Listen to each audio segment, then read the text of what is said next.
और ये जो 100 साल पूरे हुए हैं, इनको अंग्रेजों को बधाई देनी चाहिए, क्योंकि सुनने में आता है और कुछ इतिहासकार ये लिखते हैं कि कुछ संगठन अंग्रेजों ने बनाए थे जिससे भारत को धर्म के आधार पर विभाजित किया जा सके, हिंदू और मुसलमान की खाई पैदा की जा सके।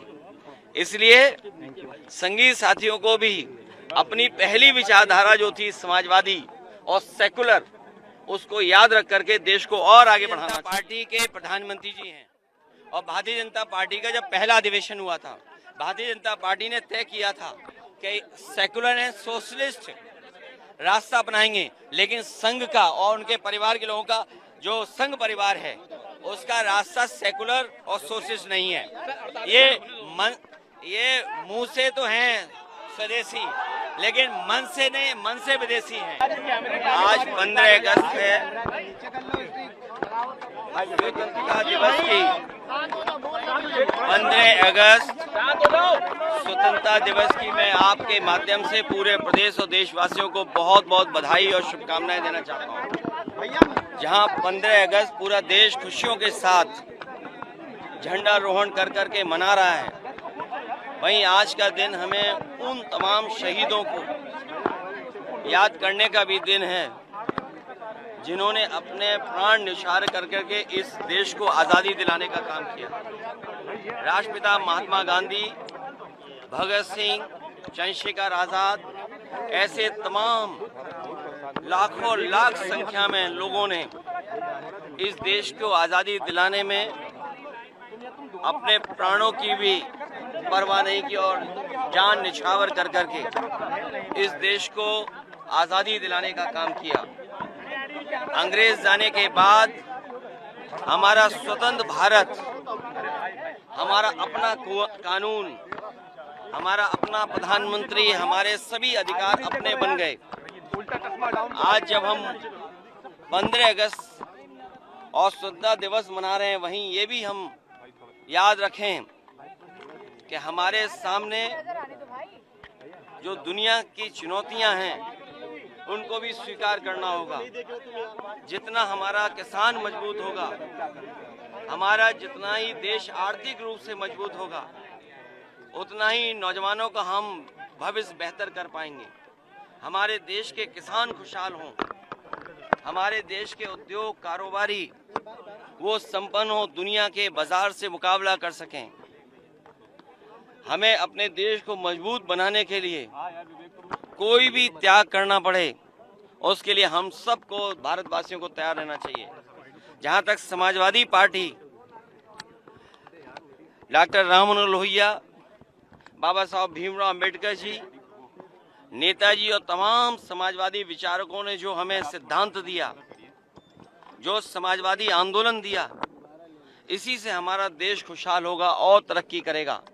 जो गैर बराबरी है देश में, वो तभी खत्म हो सकती है जब समाजवादी सिद्धांतों पर देश चले। आज हमें खुशी है कि उत्तर प्रदेश की जनता ने समाजवादी पार्टी पर भरोसा करके सबसे ज़्यादा सांसदों को जिता करके एक हम समाजवादियों को जिम्मेदारी दी है कि देश को मजबूत बनाने के लिए, देश की एकता को और मजबूत बनाने के लिए हम लोग लगातार काम करते रहें। आज के दिन हम संकल्प लेते हैं कि हमारा किसान खुशहाल हो, नौजवान को नौकरी रोजगार मिले, हम सबका जीवन सम्मान के साथ, और दुनिया में जो हमें मुकाबला करना है उन देशों से मुकाबला कर करके अपना देश सबसे आगे बढ़ाना है। इधर हम देखते हैं कि विदेश नीति भी हमारी कुछ जितनी मजबूती के साथ देश खड़े होने चाहिए थे, आज दुनिया के वो देश हमारे साथ नहीं खड़े हैं। समय समय पे दुनिया के देश हमारे देश को धमकी देते हैं, कभी बाजार के नाम पर, कभी जमीन के नाम पर। उन चुनौतियों को भी हमें स्वीकार करना होगा। ये देश हमारा खुशहाल हो, वहीं दुनिया में जो दूसरे देश हैं उनसे संबंध कैसे हों। अमेरिका जैसा ताकतवर देश, उससे हमारे संबंध कैसे हों, पड़ोसी देश उनसे संबंध कैसे हों। दुनिया में वही देश आगे बढ़ते हैं जिसके दोस्त ज़्यादा हों, मित्र देश ज़्यादा हों। हम वॉर में हमेशा नहीं जा सकते हैं, लेकिन अपने देश को मजबूत बनाने के लिए हमें अर्थव्यवस्था को और बढ़ावा देना पड़ेगा। किसान को और सुविधाएं देनी पड़ेंगी, तभी हमारा 140 करोड़ से बड़ा देश, जिसमें सबसे ज्यादा हमें नौकरी और रोजगार की जरूरत है, आज हमारा नौजवान नौकरी और रोजगार चाहता है। हमें उम्मीद है कि आने वाले समय में हम समाजवादी लोग मिलकर के एक ऐसी व्यवस्था लागू करें, समाजवादी सिद्धांतों को ऐसा लागू करें कि सबके हाथ में काम हो, नौकरी मिले, रोजगार मिले।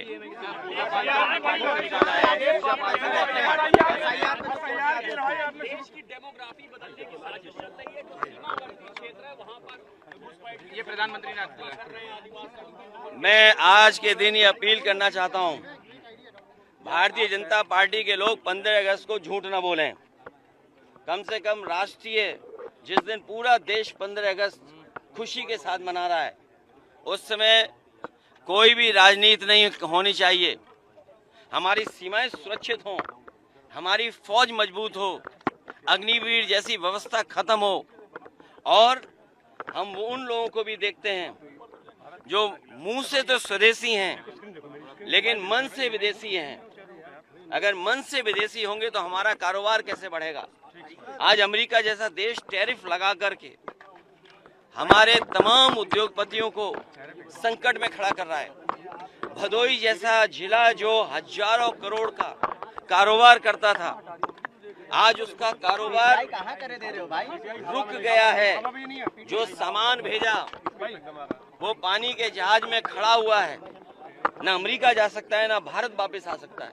ये तो एक उदाहरण है, लेकिन टैरिफ लगने के बाद न जाने कितने कारोबारियों के ऊपर संकट आया है। और वहीं चीन जो हमारा पड़ोसी देश है, समय समय पर हमारी जमीन कब्जा करता है, हमारे पूरे बाजार को कब्जा कर लिया। आज सबसे ज्यादा जो ट्रेड डेफिसिट है तो वो हमारी चीन से है। ये तमाम जो आर्थिक संकट हैं, इनसे कैसे उभरना होगा? इसलिए अगर मुंह से स्वदेशी हैं तो मन से भी स्वदेशी होना पड़ेगा। और स्वदेशी के साथ साथ जिस तरह का मकड़ जाल है जीएसटी की वजह से, जिस तरीके से मकड़ जाल पैदा हुआ है और डराने वाला जो संस्थाएं बन गई हैं, ईडी, सीबीआई, इनकम टैक्स, उससे हमारा उद्योग कारोबार नहीं बढ़ेगा, हमारा उद्योग कारोबार और बंद होगा।